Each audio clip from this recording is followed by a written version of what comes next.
Hello and welcome to the Bend Like Bamboo show.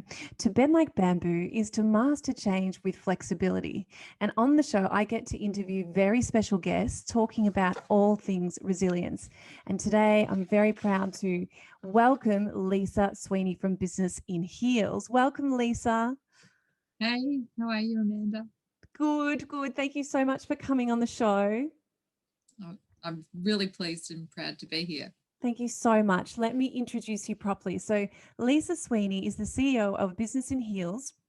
And Lisa works with businesses and professional women, enabling them to succeed in their goals. Today, the organization connects 160,000 in a collaborative community. Collaboration has enabled Business in Heels to grow, and Lisa will share some of the learning over the last 5 years of growth. With 25 years of buying and sourcing experience and her own online business, Lisa has loads of expertise to share. Strategic planning, recognition of business opportunities, and developing them into a business and marketing are Lisa's strengths. So she loves the opportunity to share this with many collaborators and mentees. So, Lisa, thank you so much for coming on the show. Oh, as I said, Amanda, very excited to be here. So, 5 years, it's been 5 years since you've started the Mm. business. Wow. Yeah, exactly. 5.5 years, actually, but it's been fun. Who would have thought?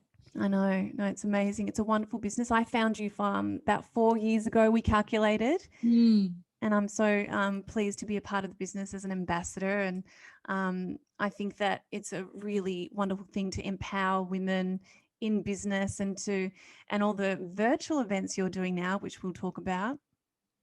Yeah, it's great. And look, I think, we're so aligned with, resilience is such a big part of women's journeys. Yeah. And I think being able to be resilient and to be real and authentic today are such a big part of, what it takes to be successful. So, Yeah, I totally agree. I totally agree. What gave you the idea of creating Business in Heels? we could just see so much inequality in so many different areas. And I guess it was just such an opportunity. We knew that if women got together, they could be really powerful, but it was Yep. breaking down some of those barriers. And I think what we're seeing today is, that it's about sharing. There's enough business for everyone, Yep. and career people need a cheer squad. And we need to be more powerful. We're much more powerful together than we are all in Yep. little bits and pieces, I guess. I totally agree. It can be a really solo journey, particularly being an entrepreneur or a business owner, small business owner. And more than ever now, have we had to pivot and create new businesses after what we've all been through in 2020. Mm. Yes, the year that we're all going to wish away quickly. I think it's actually Yeah. been a really positive opportunity for a lot of people, though, to Yeah. do that work on their business. And actually, a lot of them have leapfrogged, into their future Yep. plan because they can. How has Business in Heels had to pivot in the last year? I would actually consider it a pirouette, really. I love so that. A So pirouette. we have probably engaged with our audience as never before, and we needed to because so many people have been, you know, uh, facing so much uncertainty and needing to bounce ideas off. So pretty much from the beginning of March, we went straight into online events, Yep. and we've been having a coffee every week with people. Yep. And actually, we've seen people collaborate to the point where they've started new businesses together out Oh, of that cool. particular coffee morning. And then we brought our big summits online so people could workshop some of the things that were problem. And one of the other things we did was for business owners, we took our business building program into a boot camp so people could do 10 weeks working on their business to actually scale it up, get it going online, get their Yep. business plans together, and really hit that online sales opportunity quickly. Because a lot of people were bricks and mortar, right? And Yeah. had no scope to get clients. We even helped a travel agent. So this travel agent in the south of New South Wales, she discovered her unique sales propositions all around golfing holidays. Mm. Now you would think at the moment all travel agents are pretty quiet. Mm. She's organising a whole lot of unique golfing trips for people. See, this is what we've got to do. We've got to think outside of the box. And I've heard that's such a cool story. I've heard many similar stories where people have miraculously made a lot of profit just from the simplest idea of helping people during this time in a way that you would normally not think. Yeah, Yeah. exactly. So let's dive in. Tell me, what does resilience mean to you? Look, for me, resilience is all about keeping on going. It's about showing up and dealing with things, and being consistent, I guess. Yes. Yeah. I'd love for you to share something that you've been through with our guests today that you've had to overcome. Yeah, sure. So probably the biggest story, it starts around in my 20s. And so it all starts with single white female. And I was actually living on my own and I was attacked. And so that was pretty traumatic. A guy came into my house, kicked the door in and held me at knife point while he raped me. Wow. And so it created a whole lot of, flow on effect issues. He took off with my dog and my car, and I was Oh my actually God. out of town at the time. So then I had to like hike across these paddocks to the neighbours and scare them. And eventually, police came and we got it. The guy wasn't caught. Did you get your dog back? Got my dog back. Thank God. We didn't. When you said when you spoke to me before we pressed live that you were going to talk about, I thought you meant bullying attacked online. So you were actually physically attacked. I did Yeah. not realize. Wow. So, and so that was pretty amazing. So for someone in their early 20s, I just moved out of home. Yeah. I then decided to move back into home. Yeah. So I had a job up in Bendigo. So then I moved jobs. I mean, the company I was with was great. They moved me back down to Geelong. And so I probably had about then a 6 to 9 month period of, well, I decided I would take up karate because I felt that, having some self-defense skills would be helpful. Definitely.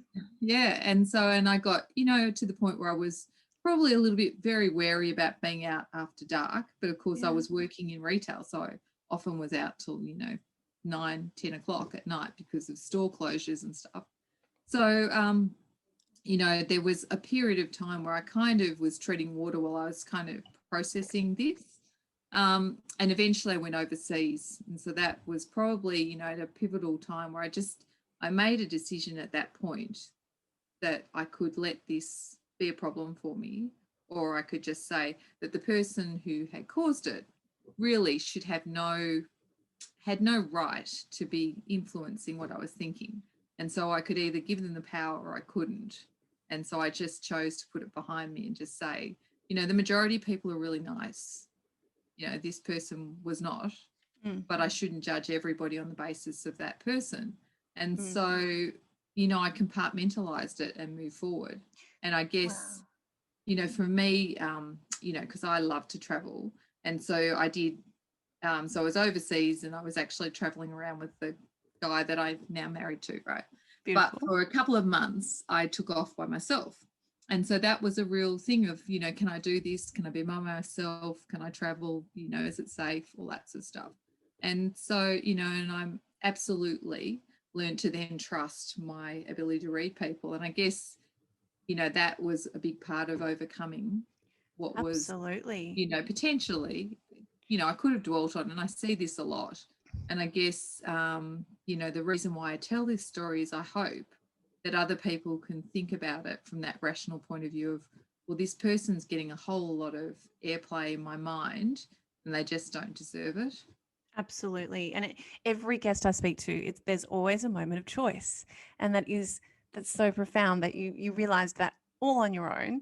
And when we're stressed and we're in that survival state, it's very hard to remain connected within ourselves to connect to our intuition. So you had to retrain yourself to reconnect despite how stressful that was, so that you could tap into your intuition and read people and trust yourself that you could read people. Not that that was even your fault that you misread him. No, not at all. Yeah. But I guess you still go through that process of trusting again. Yeah, exactly. It's all about trusting people. And if any of you who know me well, so a lot of people, when I first told this story publicly, who know me well, were just totally surprised because I've traveled a lot. you know, for the next 25 years, I then traveled a lot by myself, and, you know, people see me, I love people. And so you know, and I hadn't really thought about it much in that time. So I think it's important, but I do see people a lot now that get into bad ruts with this and dwell on stuff a lot. And stay in their heads. It's called pensiveness in Chinese medicine, where we go over and over and we brood about it. And so therefore we're stuck in the past and we keep reliving the past and we create jail and heaven and hell on earth, basically. It can be very hard to come out of that mental grind. Yes. And so I think, you know, the more people can, you know, other people can do it, you can do it. Yeah. Becoming aware of it's the first step, isn't it? Yeah, I think so. That you're in your head, because you're not really aware that you're in your head when you are in your head. And it's a matter of feeling the difference of being in your head versus dropping out of your head, more relaxed into your heart. You feel more open. You feel a bit more kind of like you've done an exhale, like you're on holiday, you know, you just feel safe, as opposed to, you know, being on alert and constantly checking things and going over and over things in your head. Like, I think we all know the difference between those two things. Yeah, absolutely. Well, before you recovered and before you made that choice, how did you feel when you hit your lowest point, when it really sucked? Look, probably confused and yes, probably scared, still scared of you know, what could happen. Mind you, you know, the anticipation of fear is so different to actuality, if you know what I mean. So Yes. you know, it's and so this is the problem, isn't it? You know, you can imagine so much more bad things for yourself than ever likely to happen. Yeah, we imagine worst case scenarios when we perceive threat just in case they happen because it's the best way to survive. But is it? Sometimes it is. Sometimes it's absolutely not. And then you realized, tell me about that day. Do you recall that day of the moment of choice when you went, I'm not going to let this person live in my mind and I'm going to choose a better way?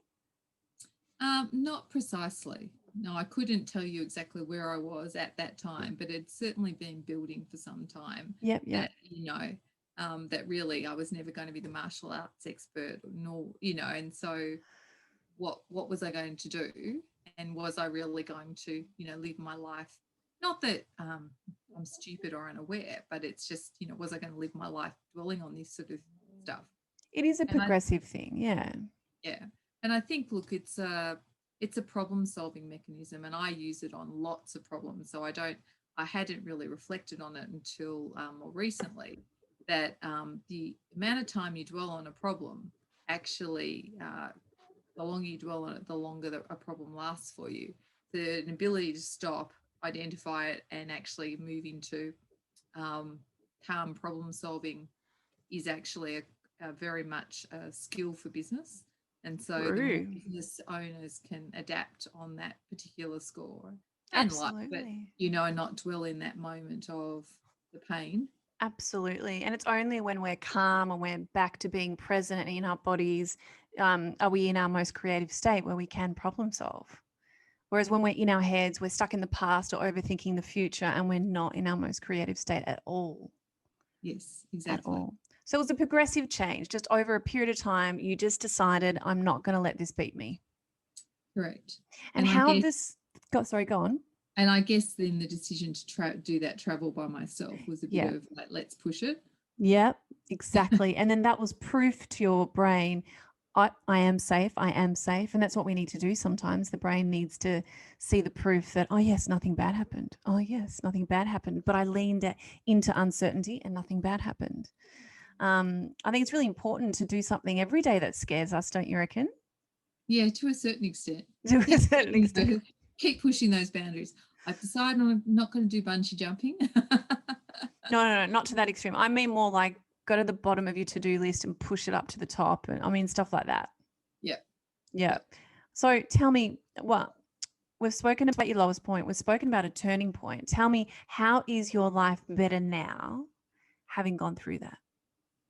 I think my ability, as I said, to cope with problems. So probably in my career, I've dealt with a lot of problem solving, and that's something I'm well known for, and for my calm attitude with it.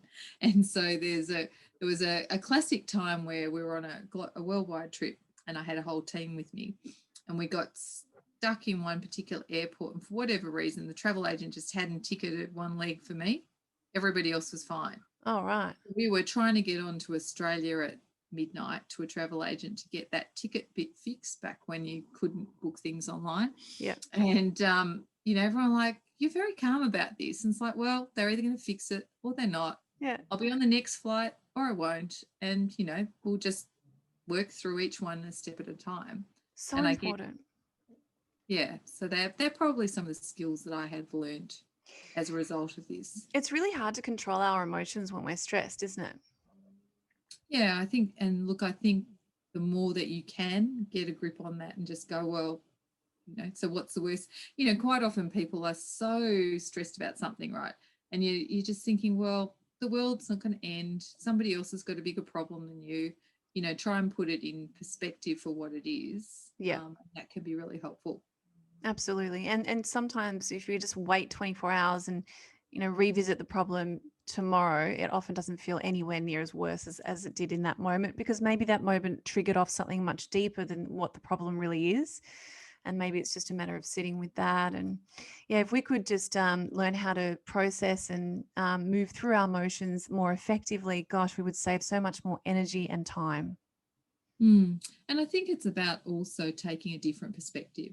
Yeah. So my perspective in that event was, of what happened to me. Yeah. And if you can just take a different perspective of, well, by me dwelling on that and what happened to me, I'm actually giving the person that perpetrated it all the power and me none of it. Well, then I had that choice. But prior to that, I was more thinking of what it is from my perspective. And I guess if you can, reframe your thinking a little bit, then you then have that choice. It was a lesson of power for you, wasn't it?